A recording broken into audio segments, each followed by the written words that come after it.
Listen to me. If there was a wise man who would ever think of this, they would say in order to be superior to the man, you've got to be the man. For I am the man himself.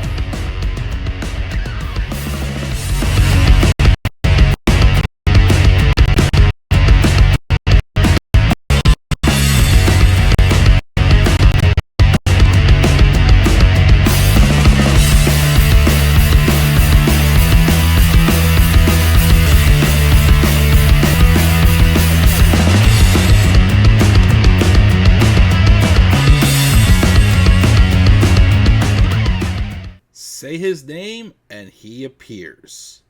Are you ready? Because the man is here on YouTube. What is going on, guys? This is the Club of the Man 1993, and this is my review of this past week's episode of Monday Night Raw. We're just going to do a recording for my Raw review this week. I will try to do SmackDown as a live to make up for it, but I can't promise anything. I just have a very early morning tomorrow morning, and I do want to get this caught up and just keep moving on with other things on the channel. So I want to give a very efficient recorded Raw review tonight, and we're going to continue on with the lives.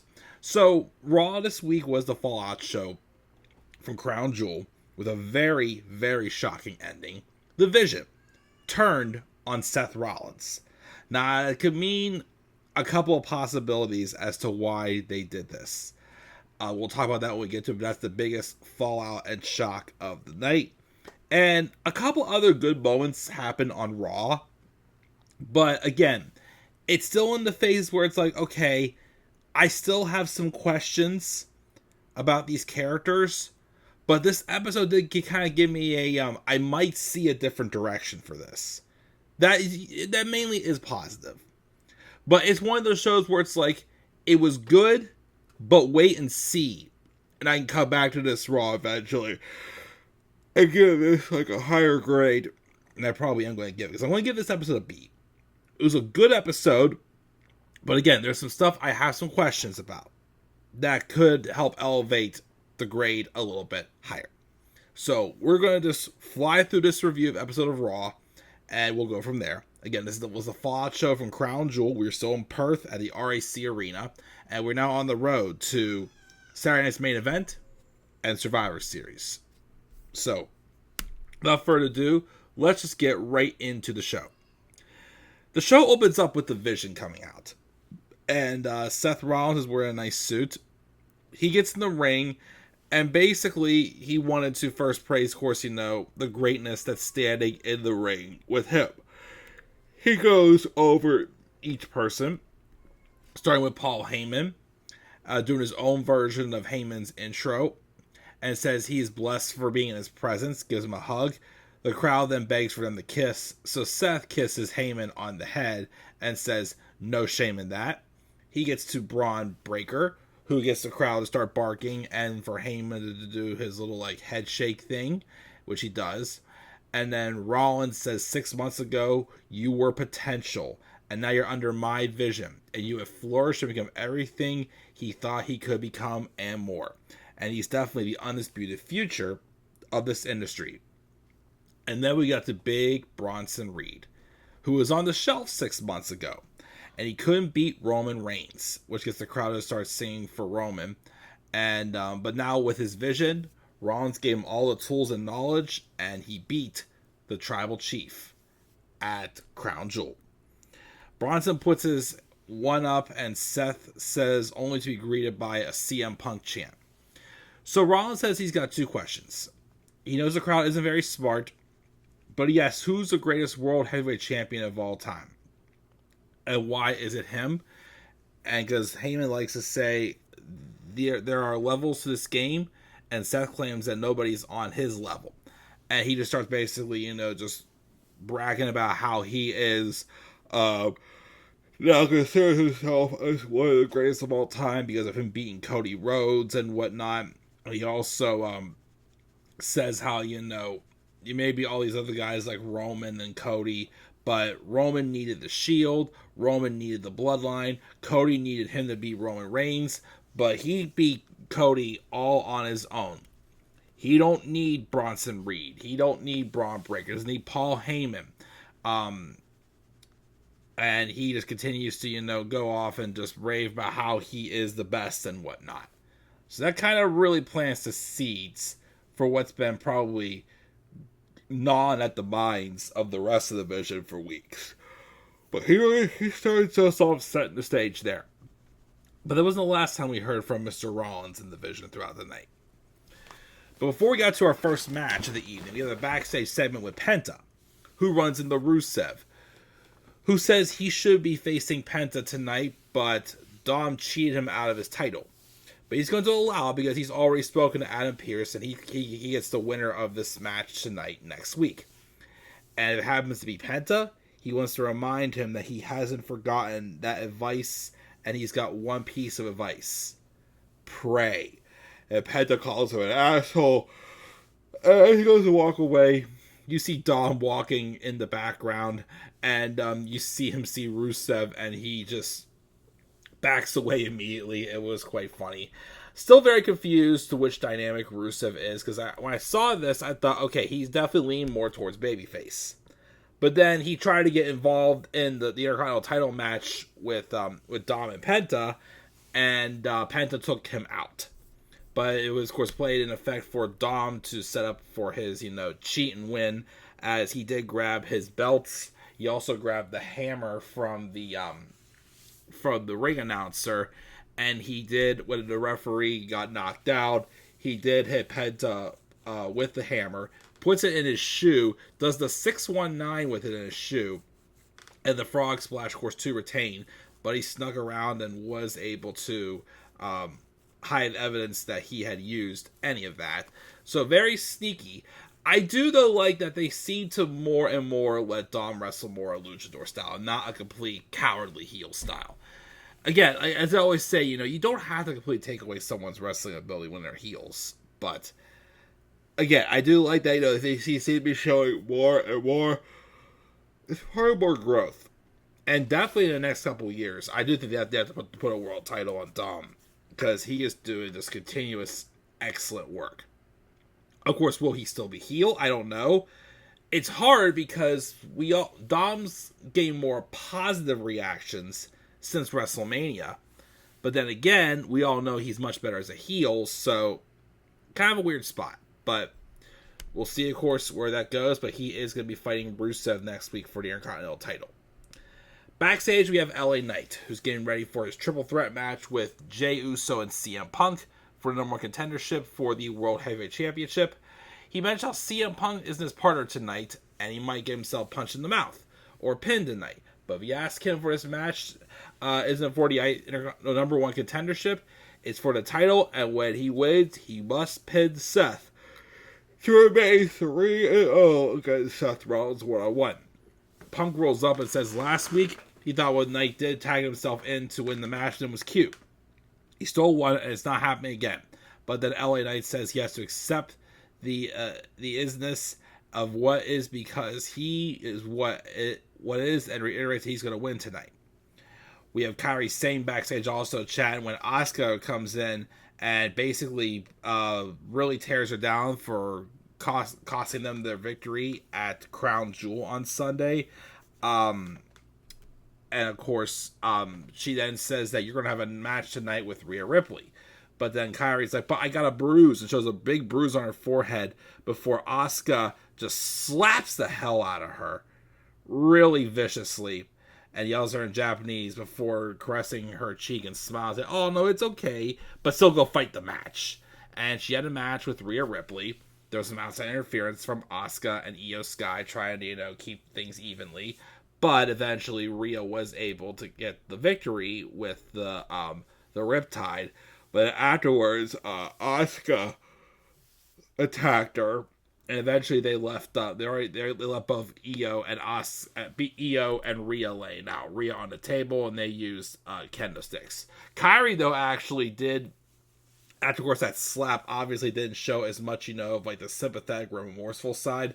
Obviously, Asuka really had her shaken up as Asuka continues to have like these mind powers over her, it feels like. But yeah, she was basically the reason why, the beatdown turned around and they stood tall at the end of the segment. So where this is going next, I don't know. Probably something with War Games. So we'll have to, of course, wait and see what they do next. We have a backstage also with the Usos. Jimmy's still questioning why they're letting Roman Reigns dictate their direction. And Jay says Roman is just looking out for himself. And maybe that's how they need to be. And he gets that Jimmy wants to fight the Vision, but he's not making the same mistake tonight, and he's staying focused on his match. And Jimmy asked him if he's saying he can't handle Bronson Reed tonight. Jay says no, and Jimmy says they're each going to handle their own business tonight. So they vowed to not help each other out. But when Bronson Reed in the next match basically squashed Jimmy Uso, and Braun Breaker got involved too, Jay had no choice. He could let his brother get beaten down. So he did come out and help him. And then, of course, Jay then berates his brother. Jimmy insists he didn't need his help. And then the Usos then just divide and conquer. So, again, this is the first... For a while, it felt like WWE was going with a lot of these like takeover type storylines. Now, it feels like they're starting to do more of the, I'm creating an even bigger monster that I expected to happen from this. We're seeing it with Asuka. We're now seeing it with Jey Uso. Where, of course, even though, of course, Roman Reigns kind of disowned them, you wonder still, like, again, in the long run, how's this going to affect Jey? Is Jey going to continue to become more and more like how Roman was, and then Roman's going to realize, maybe taking advice from me wasn't such a good idea, because although Roman's more of a babyface now, he still has that edgier side to him that kind of led Jey to going down the path he is. That's one, of course, example. There's another one we're about to talk about in a second, and that's with Lyra, Valkyria, and Bayley.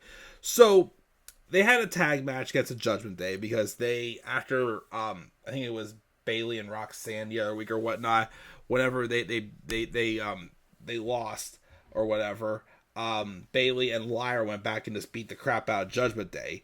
So, again, my big elephant in the room is, why is Lyra trying to still work with Bayley after Bayley cost her any more opportunities for the women's IC title? But then the way this match was booked with them in the Judgment Day, and I realized what could be happening here. So everybody feels like that Bayley's going to be the one to turn heel, right? What if it's this thing where, and of course, well, they're still playing up that Lyra doesn't fully trust Bayley because of her split personality gimmick. Well, based off how this match is booked, I'm starting to get the feeling that this could still lead to a Lyra Valkyria heel turn. But how's that going to go down? I'm starting to believe that Bayley's going to still remain face. But even though Lyra is the more sane one than Bayley, I feel like Lyra is going to get more and more consumed by the more aggressive side for Bayley. And then Bayley's going to be the one to eventually feel like she caused Lyra to become a monster. Is where I'm thinking this is going. I got that inkling after watching this week's episode. Because at first, again, I'm still confused. I'm like, okay, why does Lyra still want to work with Bayley? But then I thought, well, maybe they still are working together. But, based off of Bayley's craziness, maybe that's helping Lyra to be even crazier. So they could go that route with it. Just want to throw that out there. But they do get the victory. Backstage, Seth is chilling with his crew still. Paul Heyman first gets him serenaded with a few bars of his song, and Seth says that's why he loves him, and these last 6 months has been all smiles, but it's nothing compared to the next 6, 12, 18. The future is special, and something big is on the horizon. He has no when or how. But then the Bronze roll up, and Seth tells him he loves them, their faces, their energy, and this is the most incredible weekend of his professional life, and he means that from the bottom of his heart. The birth of his child, marrying his wife, and seeing how much the two of them have grown in the last 6 months. He's very proud of them, and he really means that. But he also wants to take a minute to let them know that this is the mountaintop. The rarefied air with very few men understand what this is like. And they're here. And it feels like they're this close to taking the next step. And he really believes that that absolutely nothing can knock him off that mountaintop. Well, Seth, you'll see it in a little bit. We also did get a recap of John Cena and AJ Styles match from Crown Jewel, which was either that or the main event was my match that night. I did forget to mention, though, that win John Cena had at Crown Jewel, that was his 100th career pay-per-view victory. So congratulations to him for sure as well on that. AJ Styles rolled up and talked with Adam Pearce for a little bit. Dominik Mysterio complained about having a match against Rusev, but then it basically led to him setting up a tag title match for the Judgment Day against Dragon Lee and AJ Styles next week. Whatever, to be honest. Those world tag titles are dead to begin with, but it's whatever. Stephanie Vaquer had an interview on the stage before she got interrupted and had a segment with Judgment Day, which is a little bit random because our Judgment Day losing, so why is she going to feud with either Roxanne or Raquel right now? Strange call, but we'll see where that one goes. And then finally, in the main event, CM Punk did win the triple threat match to become number one contender, but afterwards the Vision came out and they took out everyone, including Punk. Seth, though, came out and kind of just, taunted Punk for a little bit, but surprisingly, he didn't do the curb stomp, but we might know the reason why. But then after, of course, they get Punk out of the ring. They're showing the ending graphics. You think the show is over. Nope. Boom. Braun Breaker spears Seth Rollins. And he basically just took over. He basically, just egged on Bronson and Rhea, and he's like, are you with me or not? And Bronson gives in and gives him the splash.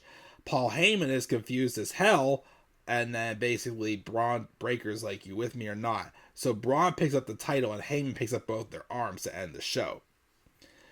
So yeah, definitely did not expect that ending. I think it's one or three things that the reason why they did this. Could it be, one, maybe it's a work. But I feel like if they do what they did with the Money in the Bank cash in, then it's going to kind of damper the character a little bit from Seth Rollins with this new heel persona that he's had for 6 months and the Vision. So I feel like that kind of might not be the best idea. Or it was either an audible for one or two reasons. The first reason is possible that maybe Triple H just wanted to start over with this. SmackDown apparently had a creative change in a creative team on Friday. And I think Raw apparently is getting that too. Not going to lie and say the Vision never really quite got out of first gear. So maybe this was Triple H saying, hey, this isn't really going how I wanted it. Why don't we go a different route with it? Or the last one I think is the most likeliest. There have been rumors that Seth Rollins did get hurt at Crown Jewel on that diving headbutt he hit on Cody with like a shoulder injury. And I heard it could be a rotator cuff injury. They may have done that, and I think this is why they did it, to write Seth off and go get shoulder surgery, which could mean a possible vacating of the world title for Seth. That just sucks. Seth, I feel like, even though it probably isn't as much as I thought, Seth just gets hurt so much anymore. It is not even funny. But I do hope good things for the Vision. I don't know where quite it's going. I've heard some rumors again about them. They might add in Trick Williams and Carmelo Hayes and maybe Austin Theory for the new generation versus the old generation or something at War Games. Maybe, I don't know. But we'll definitely have to wait and see where this goes. Like I said, I personally felt it's too soon. But I understand again why they would have done it this soon if Seth in fact is hurt. So again, it's just a thing we're going to have to wait and see what happens, and we'll go from there. And with that, my friends, guys, that is my review of Monday Night Raw. I gave the show again a B.